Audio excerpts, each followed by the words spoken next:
All right, I just wrote this. This is the second Orcish myth, where the first Orcish myth was about the sun god giving orcs barbarian magic. This is about the moon goddess giving the orcs shadow magic for the first time. And it's called Mother Death or the Wraithling. Prelude. When names were new and orcs were too, a little girl was walking through the woods alone. Not far from home, the empty moon was watching. 1. Mosquitoes buzzed like blood-drunk fuzz, a cloud around the torch's light. The little girl skipped glib, unworried, giggling like a sprite. Her name was Lana, eldest child, hasty, black hair, wild and kind, but young, so young. She held her torch behind and let the buzzing bugs survive. The night was full of bats. She asked them, "Will you be my friend?" No answer. The woods were thick with mist. She asked it, "Will you be my friend?" No answer. The empty moon was watching. 2. Though Lana wasn't far at all from home, it's a tongue twister, she drifted ever deeper into mist. The trail sloped steeply till the pines and oaks grew tall enough to hide, and hide they did. The mud beneath her boots stopped squelching as the clay became moist loam. I'm going to take that again. 2. Though Lana wasn't far at all from home, she drifted ever deeper into mist. The trail sloped steeply till the pines and oaks grew tall enough to hide, and hide they did. The mud beneath her boots stopped squelching as the clay became moist loam. The torch's light was fog-drunk, weakening, until it seemed like some dim, wet-wicked candle, feeble aura in the fog. Through that fog, the empty moon was watching. 3.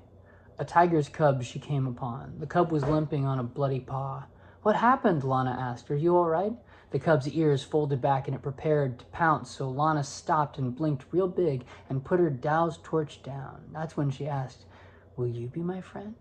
Through mist, the empty moon was finally moved and watched the hurt cub cautiously approach. It sniffed the girl. She let it, even though her heart was racing. Then it gave a blink, and then a bump, and they became best friends. 4. "What is your name?" she asked the tiger cub. It sulked beside her, pretending it couldn't speak. "Well, I don't blame you," Lana said. "Poor cub. Where is your mama?" At this, the cub got up and limped slow, leading her on up into the deepest part of the wood. The go was slow, on, ever deeper, past a creek beyond a giant's barrow mound. The canopy was thick enough that stars could not pierce even weakly through. There was a glade where hanging vines hugged ferns and brambles. Lana pulled on one, but it was not a vine. A viper lashed and bit poor Lana's finger as she passed. "Don't hurt it," Lana cried. Her finger bled. She clutched it, poison seeping swiftly in. Her plea was out too late, though. Cub bit down. The viper died, still stuck to Lana's hand. The cub spat out the sour-tasting snake, but what was done the cub could not undo. "You killed it," Lana said, voice wilted as she looked upon the thing that poisoned her. Cub avoided her gaze. A lucky thing. 2 eyes were flashing deep within the vines. Lana said, "Hello?"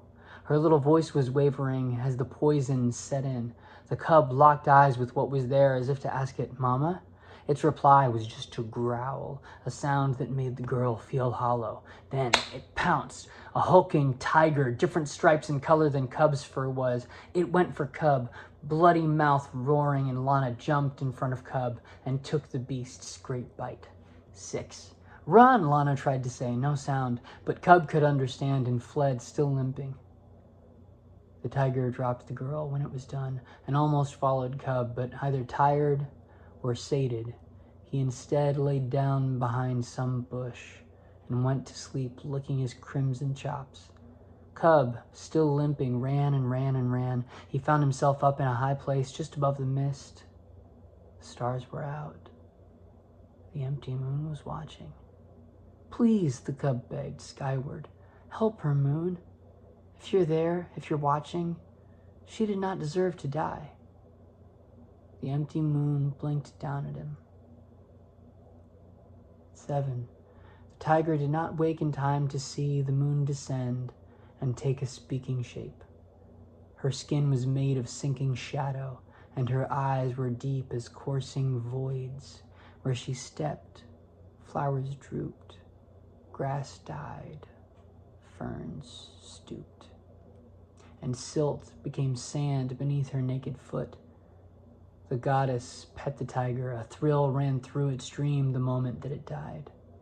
She stepped towards Lana's corpse, which Lana's ghost used like a chair. The little wraith sat, elbows to knees, palms holding up her wisp of a chin. So young. Her tusks had not come in. 8. Hello, said the little wraith. Will you be my friend? The goddess bent down, and as she did, she became a giant. One of her eyes was large enough to be a portal, a door. The goddess groaned. What means this, friend? Is this some kind of name? Lana shrugged and said, I guess so, kinda. Have you come to take me away?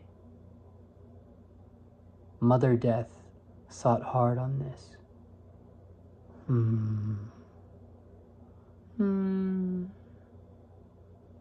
No.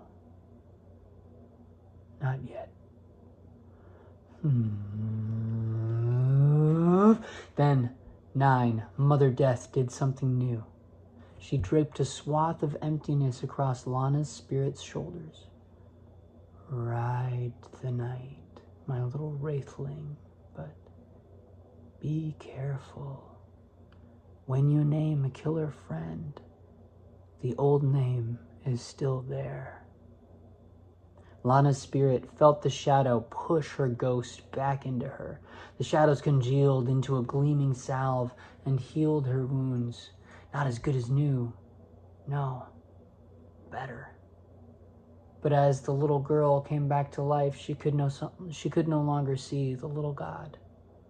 The only trace was humming earth, and singing whisper-like upon the canopy,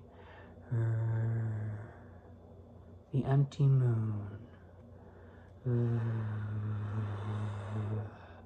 is watching.